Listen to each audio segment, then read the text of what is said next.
జగన్ ప్రభుత్వం మీద ఎప్పటికప్పుడు ఈనాడు, ఆంధ్రజ్యోతి వ్యతిరేక ప్రచారం చేస్తూనే వచ్చినాయి.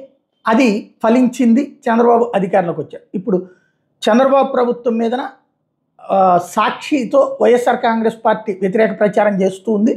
ఇది నిజమో కాదో అన్నట్టుంది. ఇదివరకైతే వైసీపీ వాళ్ళు ఆన్సర్ అన్నా చేసేవాళ్ళు. ఇప్పుడు తెలుగుదేశం అయితే ఆన్సర్ కూడా చేయట్లేదు. మరి ఇప్పుడు చంద్రగ్రహణం అంటూ ఒక వార్తను రాసుకొచ్చింది. ఇందులో చదువులకి చంద్రగ్రహణం అంటూ 60% విద్యార్థులకి ఇప్పటికి కూడా యూనిఫారాలు ఇవ్వలేదని, కొలతల తేడాతో మూలకి బూట్లు పనిచేయట్లేదని పక్కన పెట్టారని, ప్రతిరోజు ఒక స్కూల్ నుంచి మరో స్కూల్కి సర్దుబాటు చేస్తున్నారని, ఏజెన్సీల మార్పుతో కూడా గందరగోళంగా మారిందని, మధ్యాహ్న భోజనం రుచి మారిందని, అన్ని స్కూళ్లలోని టీచర్ల కొరత ఉందని, టోఫెల్ ఎత్తివేత, అమ్మఒడికి ఎగనామం, గత ప్రభుత్వంలో స్కూల్ తెరిచిన తొలిరోజే విద్యా కానుక, వివక్ష లేకుండా విద్యార్థులందరూ కిట్ల పంపిణీ, బడికి పిల్లలను పంపే తల్లులకు అమ్మఒడి ద్వారా 15,000 సాయం అన్నటువంటి విషయాన్ని ప్రకటించారు.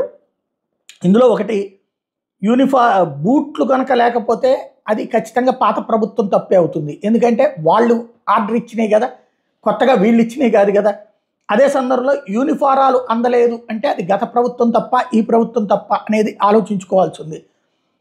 టోఫెల్ ఎత్తివేత మాత్రం ఖచ్చితంగా వాళ్ళకి అసినపాత్రం, వాళ్ళకి అసలు అవగాహనే లేదు టోఫెల్ది. కానీ ఒక కొత్త అవకాశం వచ్చేది కాస్త పోయినట్టు అవుతుంది. భోజనాలు ఇది ఎక్కడికక్కడ లోకల్గానే తెలియాలి. మనం దీని మీద అసెస్ చేయలేము.